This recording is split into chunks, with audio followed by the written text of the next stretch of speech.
Hello kids, how are you? I hope you all will be fine and staying home. आज हम translation में 1 to 10 verbs को हिंदी में और इंग्लिश में रिवाइज करेंगे, साथ ही उनके मतलब भी जानेंगे। उसके बाद हम अपने ट्रांसलेशन को आगे बढ़ाएंगे। तो चलिए पहले हम वर्ब्स को रिवाइज करते हैं। अब्सॉर्ब सोखना, ऐड जोड़ना, अडॉप्ट गोद लेना, आंसर उत्तर देना, अपीयर प्रकट होना, आस्क पूछना, अटैच जोड़ना, अवॉइड बचना, बैलेंस संतुलित करना, बैंक जोर से प्रहार करना। अब हम इन वर्ब्स को समझते हैं। पहला है अब्सॉर्ब। अब्सॉर्ब मतलब होता है सोखना, या हम ये बोल सकते हैं कि अब्सॉर्ब की हिंदी होती है सोखना। लेकिन अब्सॉर्ब का मतलब क्या होता है? अब्सॉर्ब मतलब होता है अपने अंदर किसी चीज को लेना। जैसे कि कोई टॉवल होती है, अगर उसमें हम पानी डालेंगे उसके ऊपर तो वह पानी टॉवल के अंदर चला जाएगा, लेकिन अगर दोबारा से हम उस टॉवल को स्क्वीज करेंगे या बोले निचोड़ेंगे तो थोड़ा सा पानी बाहर आ जाएगा। तो इसको बोलते हैं एब्सॉर्ब। या हम ये भी बोल सकते हैं कि अगर हमने किसी की बातों को सुना और उसकी बातें हमें अच्छी लगी तो उसकी बातों को हमने एब्सॉर्ब कर लिया और फिर हम ऐसे ही बिहेव करने लगे। सेकंड होता है ऐड। ऐड की हिंदी होती है जोड़ना। लेकिन ऐड का मतलब क्या होता है?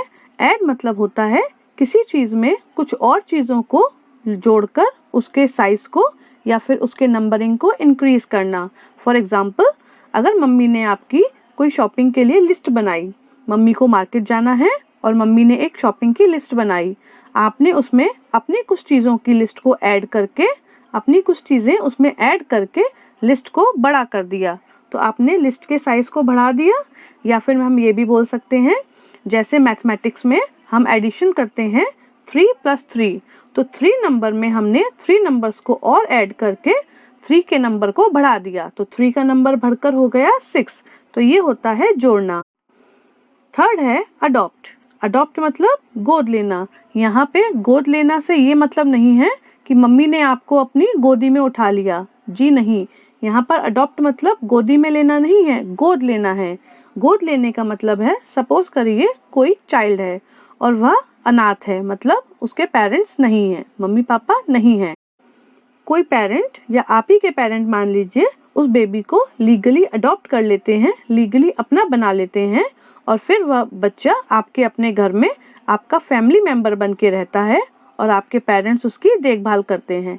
इसको बोलते हैं कि हमने उस चाइल्ड को अडॉप्ट कर लिया। नेक्स्ट है आंसर, उत्तर देना। ये तो आपको बहुत इजी लग ही रहा होगा, आंसर उत्तर देना। हमसे किसी ने कोई क्वेश्चन पूछा और हमने उसका उत्तर दे दिया, सिंपल सा है। Next is appear. अपीयर प्रकट होना। अपीयर प्रकट होने का मतलब क्या होता है? इसका मतलब ये होता है, सपोज करिए आप सड़क पर खड़े हैं और एकदम से आपके सामने कोई बस या ट्रक आ जाए, तो हम यही बोलेंगे कि बस या ट्रक हमारे सामने प्रकट हो गई। या फिर कहीं दूर मोड़ से कोई गाड़ी एकदम से आपको आते हुए दिखेगी तो आप बोलेंगे कि वहां से कार अपीयर हो गई। नेक्स्ट है आस्क। आस्क पूछना। आस्क इसकी हिंदी है पूछना। इसका भी बहुत सिंपल एक्सप्लेनेशन है। जैसे कि हमसे कोई क्वेश्चन पूछता है तो उसको हम बोलते हैं that he is asking a question. तो ये बहुत सिंपल है। आस्क और आंसर दोनों एक साथ ही चलते हैं। हमसे कोई क्वेश्चन पूछेगा तो हम उसका आंसर देंगे। Next is attach. अटैच मतलब होता है जोड़ना। अब आप कहेंगे जोड़ना मतलब ऐड भी होता है और जोड़ना मतलब अटैच भी होता है, तो दोनों में कोई डिफरेंस है क्या? है, दोनों में डिफरेंस है। ऐड मतलब होता है, जैसा कि मैंने आपको पहले भी बताया था, किसी चीज में कोई और चीज, वही वाली कोई और चीज जोड़कर उसके साइज या नंबरिंग को इंक्रीज करना। लेकिन अटैच मतलब होता है किसी चीज के साथ दूसरी चीज को लगाना। एग्जाम्पल के तौर पर लें, अगर जैसे कि जब आपका स्कूल में एडमिशन हुआ था, आपको तो याद नहीं होगा, अपने पेरेंट्स से पूछिएगा, जब आपका स्कूल में एडमिशन हुआ था तो उन्होंने आपकी फोटो को एडमिशन फॉर्म पर अटैच किया था। या फिर हम ये भी बोल सकते हैं, जैसे कि आप लोग स्कूल आने के लिए अपनी बुक्स कॉपीज वगैरह पर कवर करते हैं, तो आपसे कहा जाता है कि आप अपनी बुक्स कॉपीज पे कवर करने के बाद उन पर एक नेम स्लिप अटैच कीजिएगा। तो ये होता है अटैच, किसी चीज को दूसरी चीज के साथ लगाना। Next is avoid. अवॉइड मतलब होता है बचना। अवॉइड की हिंदी क्या होती है? बचना। फॉर एग्जाम्पल अगर हम ले, इस समय जो सिचुएशन है, जो कंडीशन है, उस कंडीशन में हम अपने घरों से बाहर निकलने से बचते हैं। We avoid going out of our houses. मतलब अगर हम बाहर जाएंगे तो हमें कोई प्रॉब्लम हो जाएगी, तो इसीलिए हम बाहर जाने से बचते हैं। अवॉइड मतलब बचना। Next is balance. बैलेंस संतुलित करना। बैलेंस की हिंदी क्या होती है? संतुलित करना। इसका मतलब ये है कि अगर आप कभी सर्कस गए हैं या आपने कभी टीवी शो में देखा है कि एक आदमी रस्सी के ऊपर चलता है, तो वह खुद को रस्सी के ऊपर बैलेंस करके चलता है। या अगर दूसरा एग्जाम्पल लें, आपने कभी देखा होगा किसी व्यक्ति को, वो अपनी फिंगर पर बॉल को या बोले फुटबॉल को यहाँ पर बैलेंस करके उसको रोल रोल घुमाता है, तो वो होता है कि he is balancing the ball on his finger।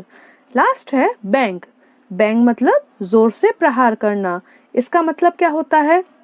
इसका मतलब ये होता है किसी एक चीज को दूसरी चीज में इतनी जोर से मारना कि आवाज हो। जैसे कि जब आंधी तूफान आते हैं तो हमारे घर के खिड़की दरवाजे बजने लगते हैं, कभी बंद होते हैं, कभी खुलते हैं, तो वे आपस में बैंग होते हैं। हम कहते हैं डोर्स आर बैंगिंग। या दूसरा एग्जाम्पल लें, कभी कभी क्या होता है कि हमारे हाथ में कोई चीज होती है, उसको हम जोर से जमीन पर या टेबल पर पटक देते हैं, तो उसमें से आवाज होती है, तब भी हम कह सकते हैं कि हमने बैंग किया। इसको कहते हैं बैंग करना। अब हम देखते हैं सेंटेंसेस। अब हम देखेंगे कुछ प्रोनाउंस और उसके साथ यूज होने वाले कुछ हेल्पिंग वर्ब्स। प्रोनाउंस हैं आई, यू, शी और ही, और हेल्पिंग वर्ब्स जो उनके साथ यूज होंगे is, are, am. Pronouns I, you, she, he, helping verb is, are और एम। अब इनको अलग अलग समझते हैं। आई मतलब होता है एम। जब हम अपने बारे में कोई बात कर रहे होते हैं तो हम आई का उपयोग करते हैं। यू, तुम। जब हम अपने सामने वाले किसी व्यक्ति के बारे में बात कर रहे होते हैं या उससे बात कर रहे होते हैं, तब हम करते हैं यू का उपयोग। सामने वाले किसी व्यक्ति से बात करने के लिए हम यू का उपयोग करते हैं। यू मतलब होता है तुम। शी और ही दोनों का ही मतलब वह होता है, लेकिन शी हम यूज करते हैं लड़की के लिए और ही का इस्तेमाल करते हैं लड़के के लिए। आई अपने लिए यूज करते हैं और उसकी हिंदी होती है मैं। यू सामने वाले व्यक्ति के लिए यूज करते हैं, उसकी हिंदी होती है तुम। ही, शी और ही, इसका उपयोग हम किसी तीसरे व्यक्ति के लिए करते हैं जो हमारे सामने नहीं होता, और उसके लिए हम वह का इस्तेमाल करते हैं। शी का यूज करते हैं लड़की के लिए और ही का यूज करते हैं लड़के के लिए। अब देखते हैं इनके साथ यूज होने वाले हेल्पिंग वर्ब।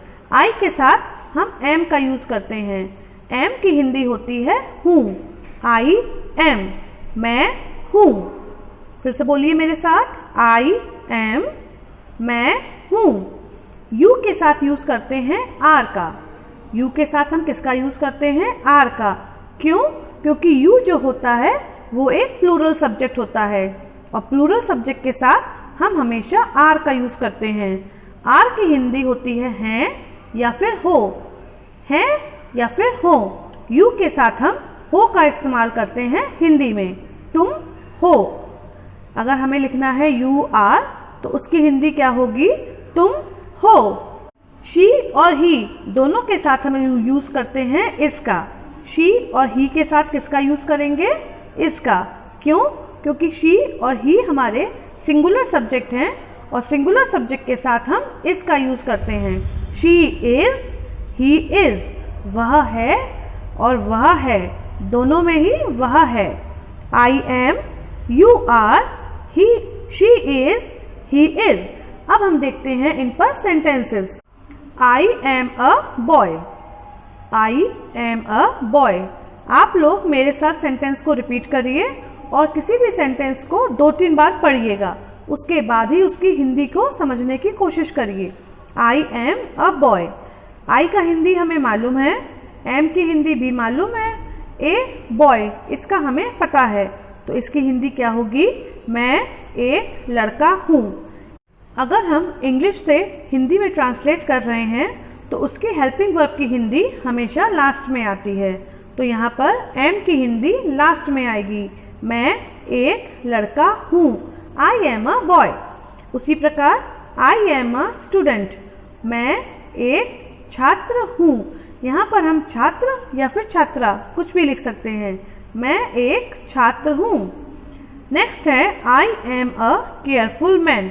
यहाँ देखिए मैंने नाउन के साथ, ये जो नाउन है हमारा, इसके साथ मैंने एडजेक्टिव का यूज़ किया है और इसका यूज़ हम पहले सीख चुके हैं। आई एम मैं हूँ, अ एक, केयरफुल मैन सावधान आदमी। तो मैं हूँ एक सावधान आदमी। लेकिन मैंने आपको बताया था कि हेल्पिंग वर्ब की हिंदी लास्ट में आती है। तो मैं एक सावधान आदमी हूँ। अब हम देखते हैं आगे के सेंटेंसेस। नेक्स्ट है you are a girl. You are a girl. मैंने आपको बताया था यू के साथ अगर हमें आर लगाना है तो आर की हिंदी हो आएगी। तो तुम हो। अ गर्ल एक लड़की, तुम हो एक लड़की। तो तुम हो एक लड़की को अगर हमको अरेंज करना है, तुम एक लड़की हो, क्योंकि मैंने बताया था हेल्पिंग वर्ब की हिंदी लास्ट में आती है। तुम एक लड़की हो। उसी प्रकार you are a woman. You are a woman. तो यू आर तुम हो, अ वुमन एक औरत। तो हिंदी क्या बनेगी? तुम एक औरत हो। हेल्पिंग वर्ब लास्ट में। तुम एक औरत हो। You are an alert soldier. You are an alert soldier. मेरे साथ साथ सेंटेंसेस को रिपीट करिए। जब तक आप सेंटेंसेस को कई बार नहीं पढ़ेंगे आपको समझ में नहीं आएंगे। यू आर एक साथ और एन अलर्ट सोल्जर एक साथ। तो यू आर की हिंदी क्या होगी? तुम हो। एन अलर्ट सोल्जर एक सचेत सिपाही, क्योंकि हमने अलर्ट पहले से पढ़ा हुआ है।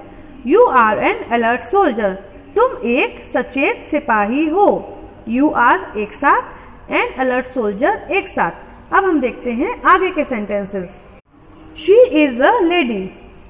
She is a lady. She is वह है, अ लेडी एक औरत। तो वह एक औरत है या वह एक महिला है। हम लेडी के लिए औरत या महिला दोनों का ही उपयोग कर सकते हैं। वह एक महिला है। She is a lawyer. Lawyer मतलब होता है वकील। She is a lawyer. एक बार फिर से बोलिए, she is a lawyer. She is की एक साथ वह है, अ लॉयर एक वकील। तो हम कैसे बोलेंगे? वह एक वकील है। फिर से बोलिए, शी इज वह है, अ लॉयर एक वकील। तो वह एक वकील है। नेक्स्ट है she is an able doctor. She is an able doctor.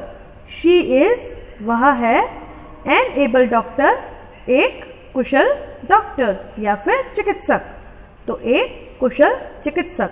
वह है एक कुशल डॉक्टर। और इसको बोलेंगे कैसे? वह एक कुशल चिकित्सक है। अब देखते हैं आगे। ही is a boy. He is a boy. He is की एक साथ, अ बॉय एक साथ। ही इज वह है, अ बॉय एक लड़का। वह एक लड़का है। ये सेंटेंसेस इजी हैं, आपने फर्स्ट क्लास में भी किए होंगे। ही इज अ बॉय, वह एक लड़का है। He is a thief. He is वह है, अ थीफ एक चोर। वह एक चोर है। ही इज वह है, अ थीफ एक चोर। तो वह एक चोर है। He is a bold man. फिर से बोलिए, he is a bold man. He is वह है, अ बॉल्ड मैन एक गंजा आदमी। ही इज वह है, अ बॉल्ड मैन एक गंजा आदमी। तो वह एक गंजा आदमी है।